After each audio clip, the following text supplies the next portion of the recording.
Greetings, friends. This is Tomar Levine from Soul Guidance for Awakening. And we're talking this week about connecting to the higher dimensions of ourselves and what those are, and the language we use for them, and the way different people mean different things by the same words. For instance, the word soul means many different things to different people.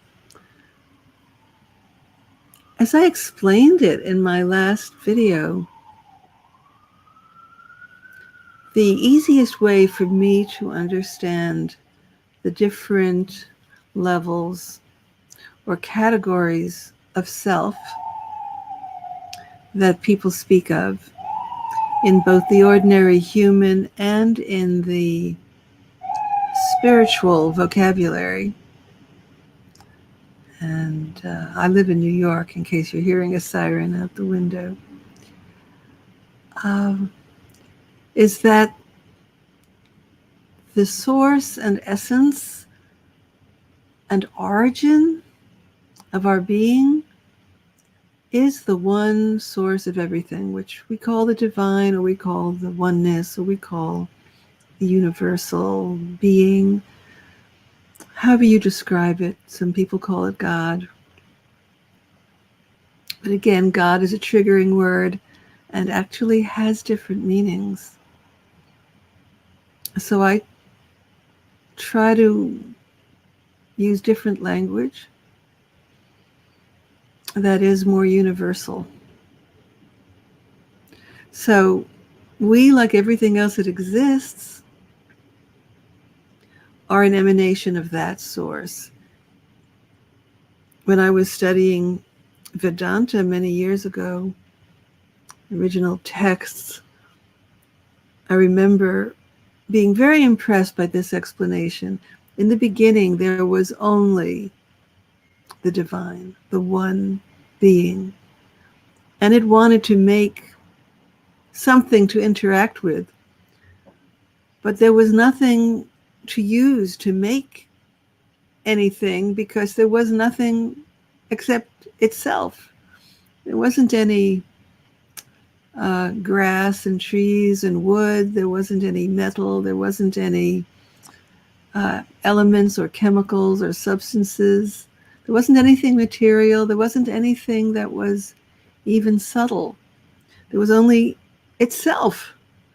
There was only this one awake, aware, conscious beingness. Satchitananda, conscious being bliss. That was it. But it really wanted to make something else to experience, to have experiences, to interact with, to have relationships with, to experiment with, to explore, to have a new experience, to see what was possible if instead of just one oneness, it became a multiplicity, an infinite multiplicity of aspects of something that could then give rise to diversity and fascination. This oneness was an artist, was a creator, desire to create, but there was nothing to use. There was no clay. There was no rock to chisel. There was only itself. So what could it possibly make its creation out of but some of itself? So it would sort of pinch off a part of itself and use that to create the heavens, the planets, the galaxies, the life forms. It kept using parts of itself. There was nothing else to make anything out of but itself. God had nothing to create, had no material to create with but God. So everything, therefore, everything is made of that one substance. Everything without reservation. And that story, I believe, is so brilliant, is so explanatory, like, yeah, duh, of course. What else could anything be made of except the source of all creation?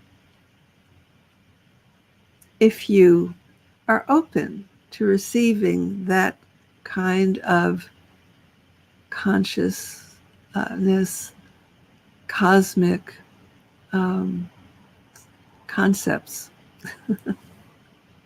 cosmic concepts. So we're into cosmic concepts here. So that means that you and I are also this little pinched off piece of God, or the universal source. And some say that we're emanations of the divine, that we are rays of the light. We are each one a unique, individuated particle or ray or fragment or facet or thread, however you want to visualize it. We come from that. And that's our true essence. That's our true being. And we have that aspect of being conscious, of having presence and beingness. And when we are in that state, our state is bliss. So how do we come into these human bodies? So from this individuated ray of the divine source that you are, which is really pretty big, like it maybe could fill up the whole universe if you didn't watch out, because it's infinite, because it can expand. It had to take a part of itself and squeeze it into a container. In this case, the container has to actually squeeze itself into a physical body. So it squeezes itself into a more narrowly self-aware, self-defining experience of self, which has a self-conscious awareness, and that self-conscious consciousness squeezes itself into a container that's physical, which is your body, and then plunks down on the planet and starts to identify more and more with the physical reality, but also with emotional currents, with relationships. It starts to become completely infused with and conditioned by all the beliefs and structures and patterns of the world it's born into, which is its family and its culture and all of that. And then it just starts to shrink and shrink and shrink in its focus, and its self-identification stops being I'm a strand of the divine, stops being I'm an individuated, self-aware, self-conscious ray of light, of consciousness and beingness, and it starts being I am a physical body, I am the sum total of my experiences and my memories and my relationships and my strengths and my weaknesses and all the things people ever told me I was, I believe. Because we're not only born into and squeezed into a physical body, but also into an energetic body, and a mental body, and an emotional body. And all of those bodies reflect and relate to the fields that are the collective human mental body, and the collective human emotional body, and the collective human energetic body. And the mental body, emotional body, and energetic body of our family and of our culture. So all of these subtle energies that are our potential, and when we're born, we have pretty much infinite potential to be shaped and molded in any way, which is why human babies all speak their mother language perfectly, even though I can't speak Chinese. The more we get molded in our physical identification, our emotional identification, our mental identification, our energetic identification, the more we believe that that's who we are, We call that personality. We call that ego identity. Ego meaning I. That's who I mean when I point to myself. I mean the physical body, the personality, all my memories, all my experiences, etc. So what's really happened is that this malleable plasma of spiritual essence, which started out as the vastness of spirit, as a finger of God, a ray of the divine, turns into this individuated, self-aware portion of itself, which we call soul. And soul fits into this vehicle we call body, and mind, and emotions, and energy. And it is the nature of being human that we become formed and molded and structured by all of these aspects of ourselves interacting with the outer world. We become shaped, we become identified, we become conditioned. And when we speak of ego, we're really not speaking of anything that is not the soul. It's still this beautiful, flowing, sensitive, malleable, kind of amorphous plasma of energy or of essence or of whatever spirit is. It's the same thing. Soul is spirit. It's the portion of spirit that has come into this vehicle. But as soon as it's impinged upon by all of these influences, from being very fluid and flowing and infinite potential, it becomes this way and this way and this way and this way and this way and this way. Becomes locked into all these structures, all these boxes, all these cages, all these identities. Oh yes, I'm an American, I'm a woman, I'm Jewish, I live in New York, I have this background and this history and these relationships and these successes and these failures and these talents and these weaknesses. And suddenly what was free-flowing becomes anything but, becomes more like concrete. It's like you pour it into a mold and it hardens. That's why children, when they're little, are completely malleable. They're soft clay. And then over the years, that soft clay, which is so impressionable, which receives all these imprints, learns the language of its mother tongue, of its family, learns who I am. Oh, you're so cute. Oh, you're so smart. Are you a good girl? Are you a bad girl? Suddenly all these imprints, and I want to please, and I want to be approved of, and I want to be accepted. But there's something hurting inside me, and I don't know what it is, and I just want to cover that up, and maybe I react, and then when I react, I get punished, and then I feel bad, and then I get angry.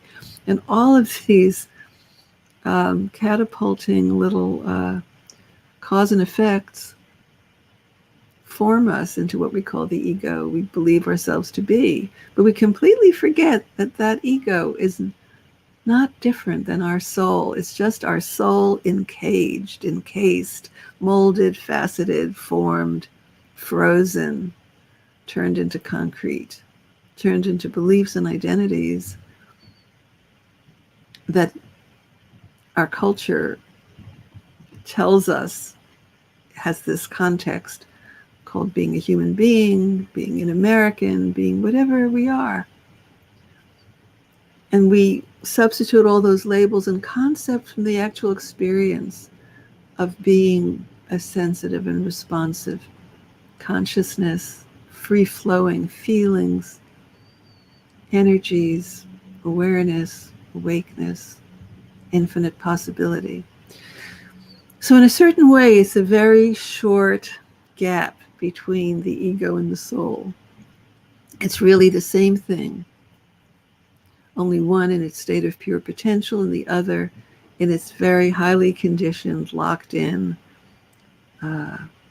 belief-ridden, sort of captured. It's like taking a beautiful wild animal and putting it in a cage.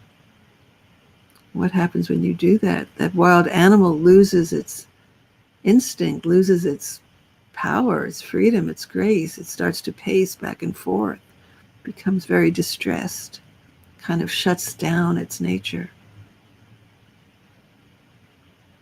doesn't like it. So, how do we free ourselves? How do we reconnect to the more pure, innocent, essential state of our soul and of what I call our higher self, which is a sort of general term for the greater consciousness of us that extends beyond this life, this body, this personality, this ego, that actually can partake of the vastness that's our true home. How do we reconnect with that? How do we make contact with that? So interestingly, it's not really that hard. But there's a difference between making contact in a way that feels like a visit. I visited my soul. I visited my higher self. I was visited by my higher self. And my higher self was so beautiful and so wise and so loving and told me these wonderful things and showed me more of who I am and what I can be. And it was so wonderful. It lasted about 10 minutes. It's a pretty long time.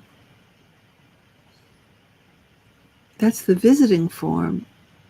The difference between visiting our soul essence or our higher self and actually reconnecting on a more fundamental level, which is being it, remembering it's who we are, becoming more and more what some call a soul-infused personality, or awakening into your true self. And the way you do that, there are many ways, but one way is by starting to dismantle the bars of that prison, starting to take apart those beliefs, starting to see through those identities, starting to heal those wounds that are keeping those defenses in place. That's a process of healing, but also of self-awareness, of self-discovery. It's a beautiful process, and there are many avenues for that. You could say psychotherapy is one, but there are ways that are much quicker than that. I work with some of those ways, and it's really beautiful to see that dismantling happen, to see that opening take place, and to experience it. That's the psychological part, dismantling the armor of the ego that keeps our identity locked and frozen. And then, of course, there's the spiritual part, which is meditation or shamanic journeying, guided journeys,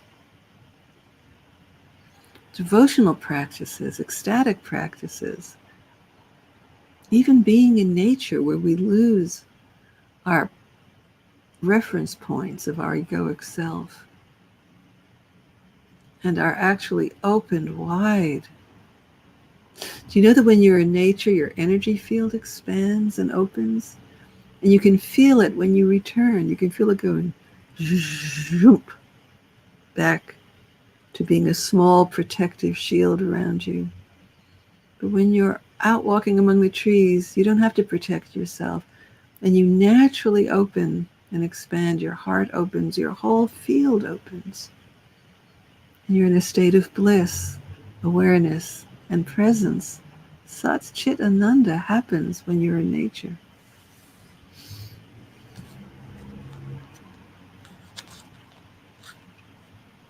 I also go on guided journeys myself and lead others on guided journeys to an inner sanctuary where, on a subconscious level, we call this the imaginal realm. It's like a parallel reality to the physical three-dimensional world in which we can really play with forces and energies where the subconscious will accept many things as true and open its capacities to receive and to heal even and to hear wisdom, because you can, when you set a magical environment, anything is possible, and the subconscious believes that.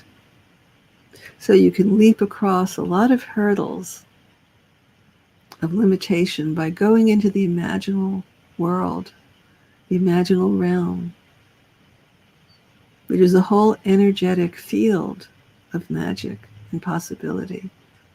And in that imaginal realm, you can also meet your higher self, or any being, or any aspect of yourself, or your guides, or your angels. Because in that realm, we're able to release our disbelief and release our logical mind. And that's one of the ways I help people connect to their higher self.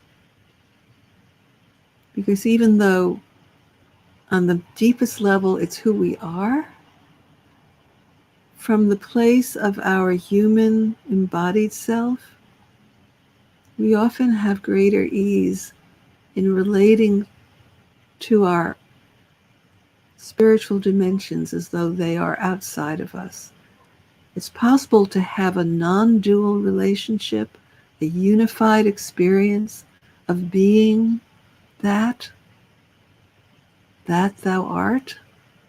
But it's also totally legitimate to have a dualistic relationship and to sit across a table or sit on a bench next to a personification of your higher wisdom, of your higher self, of your higher truth. And it's just as real and valid. And that's what I'm offering people in my journeys to your higher self, and in teaching people how to connect and access the wisdom that's in our higher self and other spiritual sources of wisdom.